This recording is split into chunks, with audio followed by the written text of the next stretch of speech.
అత్యంత నమ్మదగిన యేసుక్రీస్తు ప్రశస్తమైన నామంలో ప్రేమధార టీవీ వీక్షకులందరికీ శుభములు తెలియజేస్తూ నేటి కార్యక్రమానికి సాదరంగా ఆహ్వానిస్తున్నాం. ఈనాటి మన ధ్యాన భాగంగా రూతు గ్రంథము 3వ అధ్యాయము 4 నుండి 18 వరకు ధ్యానించుకోబోతున్నాం. ఇందులో నయోమి బోయజ్ను గూర్చి రూతుతో మాట్లాడుతూ అతడు తమ సమీప బంధువని, వారి జీవితాలను పునరుద్ధరించగలవాడని తెలియజేసి ఆమెను నడిపించినట్లుగా చూస్తాం. తన అత్త చెప్పిన విధంగానే రూతు సమస్తం జరిగించింది. బోయజు అంతకాలం కనిపెట్టి ఉన్నాడు. రూతు అతనితో మాట్లాడిన వెంటనే బోయజు కూడా ఆమెతో స్వేచ్ఛగా మాట్లాడాడు. ఆమె యోగ్యురాలనే సాక్ష్యాన్ని బోయజు ప్రకటించాడు. ఆమె గలిబిలిగా అల్లరిగా అక్కడ ఇక్కడ సంచరించలేదు. ఈ సందేశంలో ఎంతోమంది మత సంబంధంగా జీవిస్తూ ఉండడాన్ని గురించి వింటాం. ప్రభువైన యేసును ఎలా సమీపించాలో, ఏ విధంగా ఆయన యొద్దకు వెళ్ళాలో మొదలైన విషయాలు ఈ పాఠంలో తెలియపరచబడ్డాయి. మన రక్షకుడైన యేసుక్రీస్తును గూర్చిన సత్యాలను ఈ సందేశం మనకు అందిస్తూ ఉంది. రూతును విడిపించడానికి బోయజు తన సంసిద్ధతను వ్యక్తం చేశాడు. తన ప్రవర్తన విషయంలో అతడు తన భక్తిగల మనస్సాక్షిని అనుసరించి తన గౌరవాన్ని కాపాడుకొని ఆమె గౌరవాన్ని, సమాజ గౌరవాన్ని కూడా కాపాడాడు. ఎంతో అద్భుతమైన సన్నివేశంతో కూడిన నేటి ఈ సందేశాన్ని వినడానికి మనము సిద్ధపడదామా?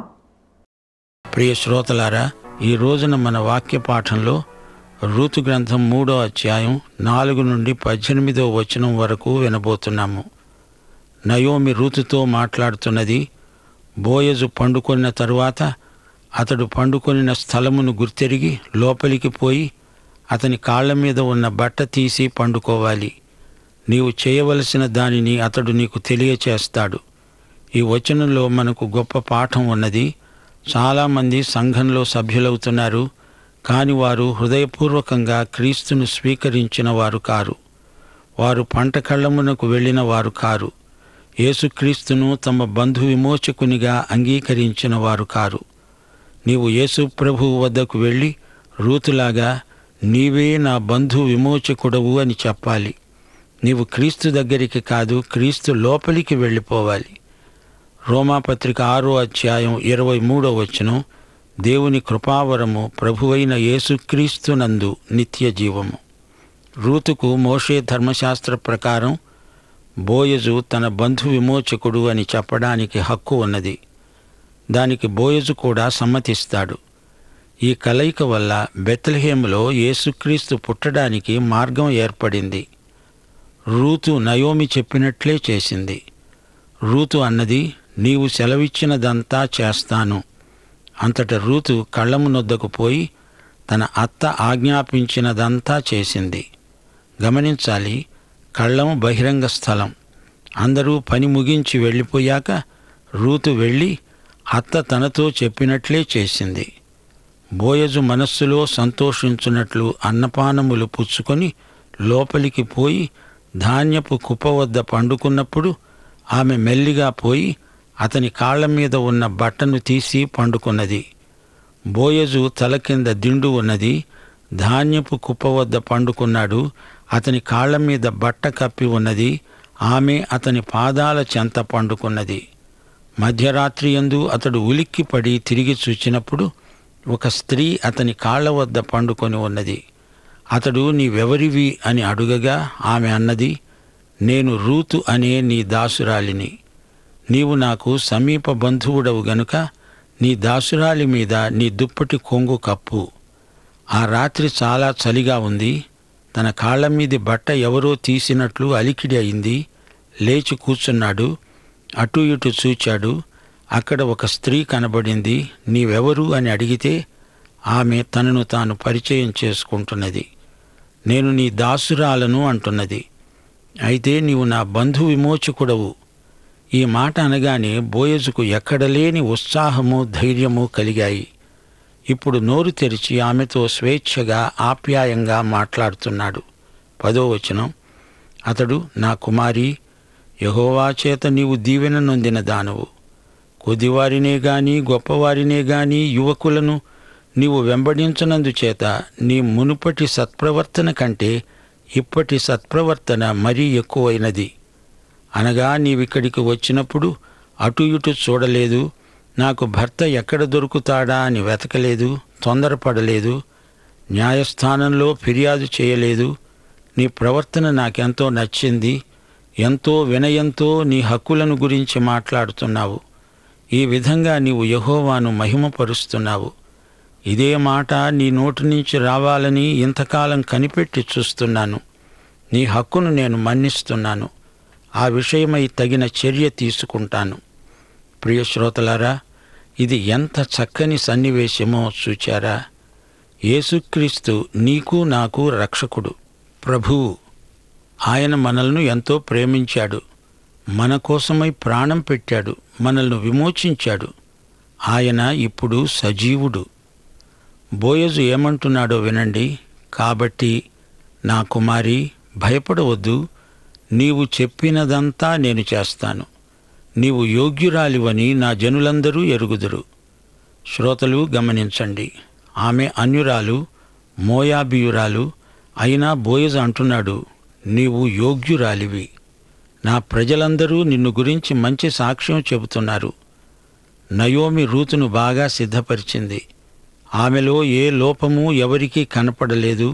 మంచి సాక్ష్యం సంపాదించుకుంది. బోయజు అంటున్నాడు, నేను నిన్ను విడిపించగలవాడను అనే మాట వాస్తవమే. నీకు నాకంటే సమీప బంధువు ఒకడున్నాడు. బోయజుకు ఈ సంగతి ఎలా తెలుసు? అతడు ఆ ఊరిలో ఇన్ని రోజులు వాకబు చేస్తున్నాడు. అన్ని వివరాలు సేకరించి ఉంచాడు. తనకంటే సమీప బంధువు ఉన్నాడంటే అతడు తనకంటే ధనికుడై ఉండవచ్చు. 6 వారాల నుంచి బోయజు ఇదే ఆలోచిస్తున్నాడు. ఇప్పుడు ఇద్దరున్నారు. బోయజు కంటే ముందు ఆ మరొక బంధువును సంప్రదించాలి. చిట్ట చివరి తీర్మానం రూతుదే. ఈ ఇద్దరిలో రూతు ఎవరిని చేసుకుంటుంది? ఈ విషయం బోయజు ఆందోళన చెందుతున్నాడు. ఆ మరి ఒక బంధువు ఎలీమెలెకుకు సన్నిహిత బంధువు. రూతు మొదటి భర్తకు ఆ విధంగా బంధువు అయ్యాడు. అయితే బోయజు కొంచెం దూరపు బంధువు. బోయజు అంటున్నాడు, రూతు, నేను నీకు బంధు విమోచకుడనై ఉండడానికి ఇష్టపడుతున్నాను, సిద్ధంగా ఉన్నాను. కానీ ఆ మరో వ్యక్తిని సంప్రదించాలి. ఈ రాత్రికి ఉండు. ఉదయమున అతడు నీకు బంధుధర్మము జరిపిన ఎడల సరి, అతడు విడిపించవచ్చు. నీకు బంధుధర్మము జరపడానికి అతనికి ఇష్టం లేకపోతే యెహోవా జీవము తోడు నేనే నీకు బంధుధర్మము జరుపుతాను. ఉదయం వరకు పండుకో. బోయజుకు ఎటూ పాలుపోవటం లేదు. అంతా ఆ మరో వ్యక్తి మీద ఆధారపడి ఉంది. బంధు విమోచకుడు అనే మాట హీబ్రూ భాషలో గోయల్, అనగా అతడు రూతు ఆస్తిని విడిపించాలి, ఆమెను విడిపించాలి. ఈ సంగతి తేలాలి. అంతవరకు రూతు అక్కడే ఉండాలి. ఈ రాత్రివేళ ఆమె ఎక్కడికి వెళ్ళకూడదు.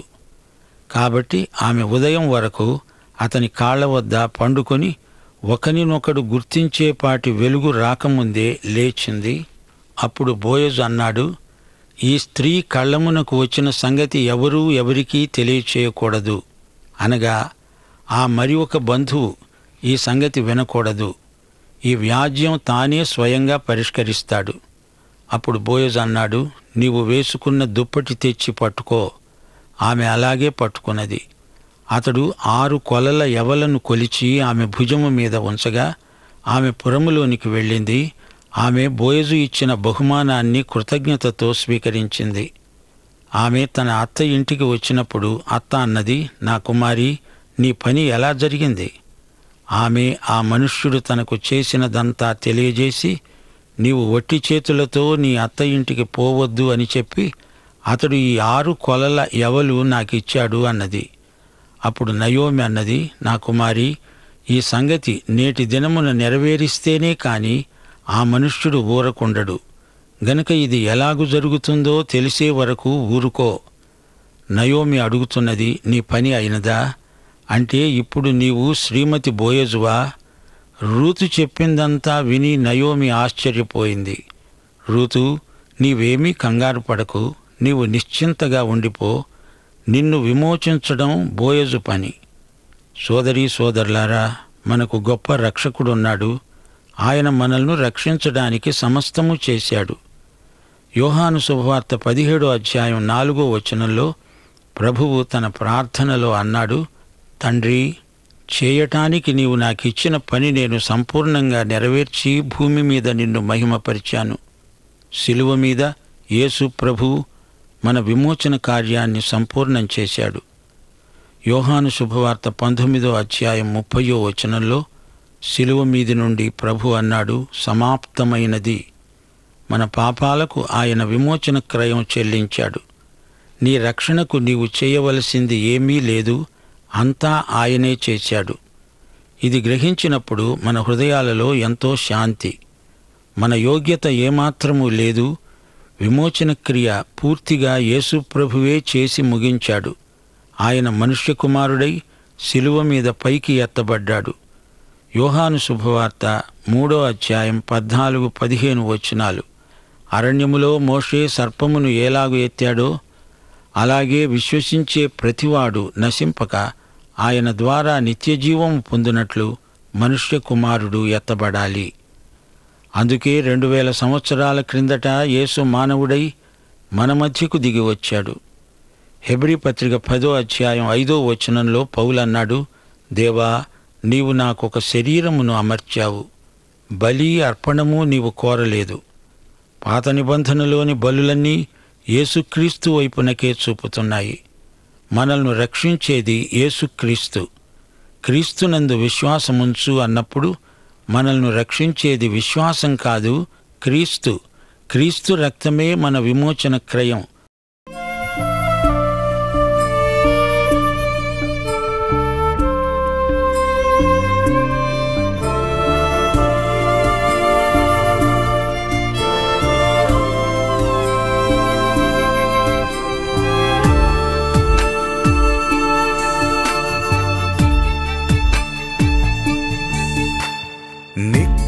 ప్రేమతో నన్ను ప్రేమించెన్, నిత్య ప్రేమతో నన్ను ప్రేమించెన్.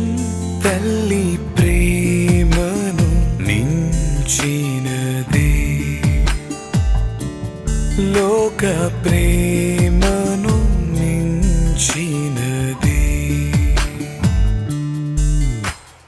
నిన్ను నేను ఎన్నడు విడువను, నిన్ను నేను ఎన్నడు విడువను.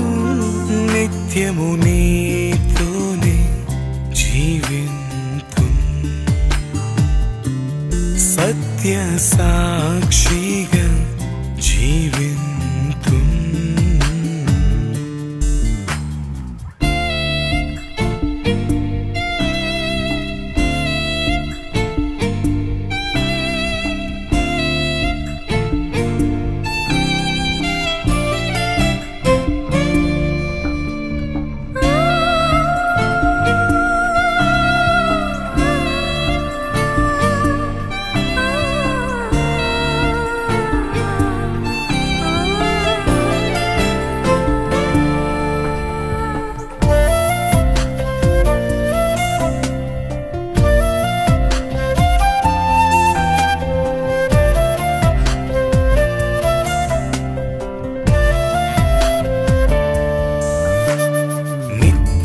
రక్షణతో నన్ను రక్షించెన్, నిత్య రక్షణతో నన్ను రక్షించెన్.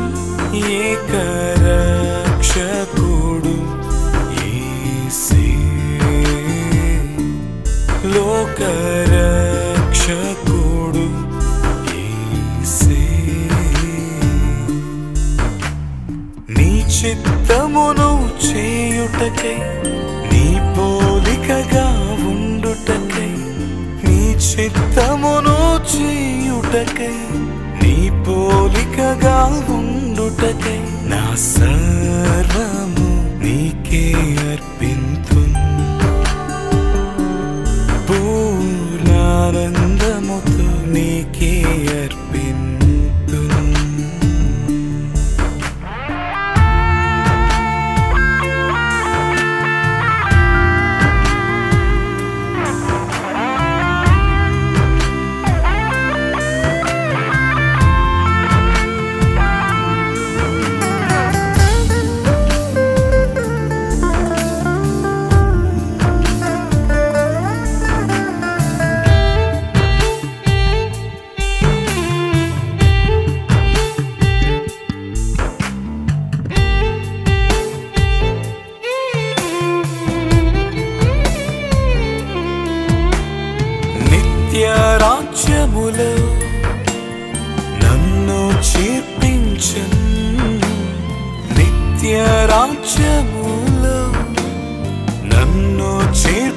విమోచన్ మేఘరథములపై రానయ్యున్నాడు.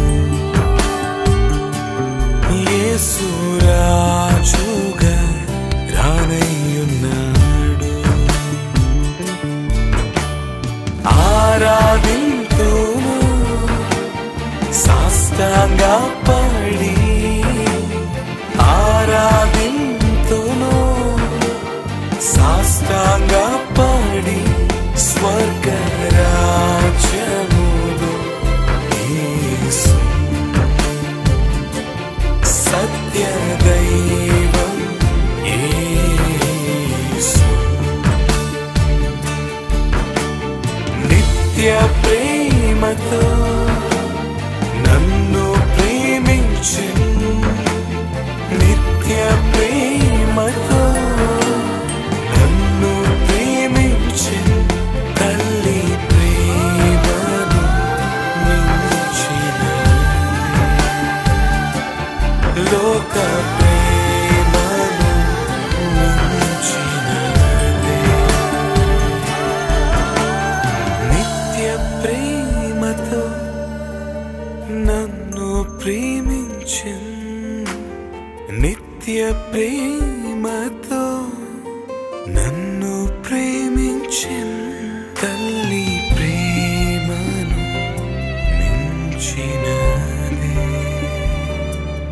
లోక ప్రేమను మించినదే. అందుకే నయోమి అంటున్నది, నీవేమీ కంగారు పడవద్దు, నీవు చేయవలసిందేమీ లేదు. బోయజు నీ విమోచకుడు అని ఒప్పుకున్నావు గదా, ఇక ఆయనే చూసుకుంటాడు.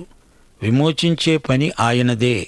సోదరీ సోదరులారా, 3వ అధ్యాయం ఎంత భావగర్భితమైనదో చూచారా?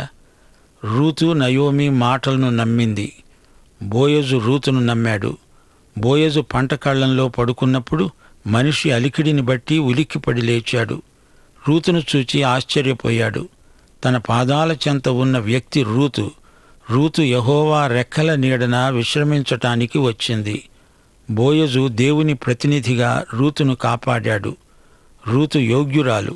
అంతేకాదు, దేవుడు ఆమెను బీదరికం నుండి ఎంతో హెచ్చించాడు. బోయజు న్యాయసమ్మతంగా తీర్మానం చేసుకున్నాడు. భూమిని విడిపించటమే కాదు, అందులో ఒక స్త్రీ యొక్క భవిష్యత్తు ఇమిడి ఉన్నది. బోయజు తొందరపడి ఏమీ చెప్పలేదు, చేయలేదు. ఈ అధ్యాయం ముగింపులో నయోమి రూతుతో అన్న మాటలు ఎంతో అర్థవంతమైనవి. నీవు ఊరుకో, మౌనంగా ఉండిపో, నిశ్చింతగా ఉండు, ఏమీ కంగారు పడకు. ఈ మాటలు మనకు ఎంతో ధైర్యం గొలుపుతాయి.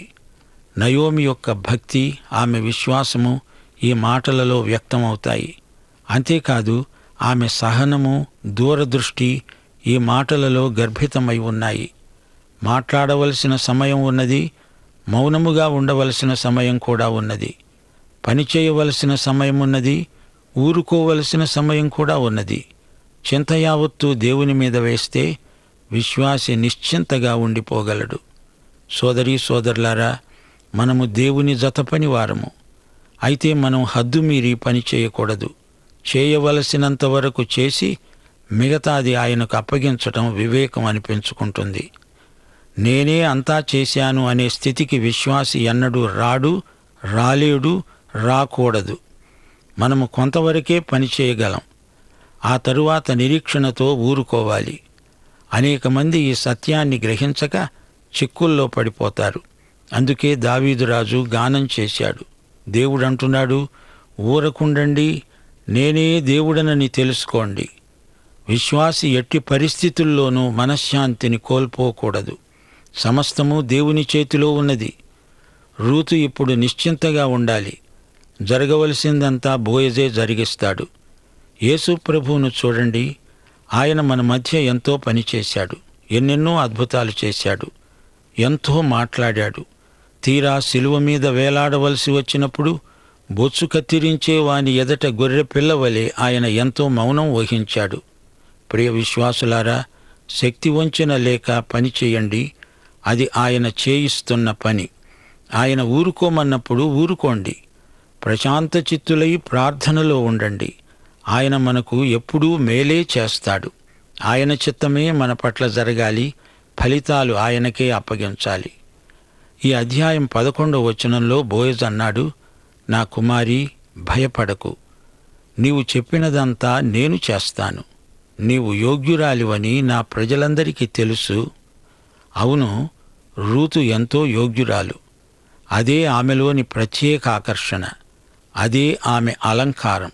స్త్రీకి ఇంతకంటే ఎక్కువ అందం మరేముంది? ఆమె యోగ్యురాలని అందరికీ తెలిసిపోయింది. ఆమె సౌశీల్యం ఎంత పవిత్రమైనదో ఊరిలోని వారందరూ తెలుసుకొని ఆమెను ప్రశంసించారు. ఆమెకు దేవుని యందు భయభక్తులున్నాయి. ఆమె సత్ప్రవర్తన గల విశ్వాసి.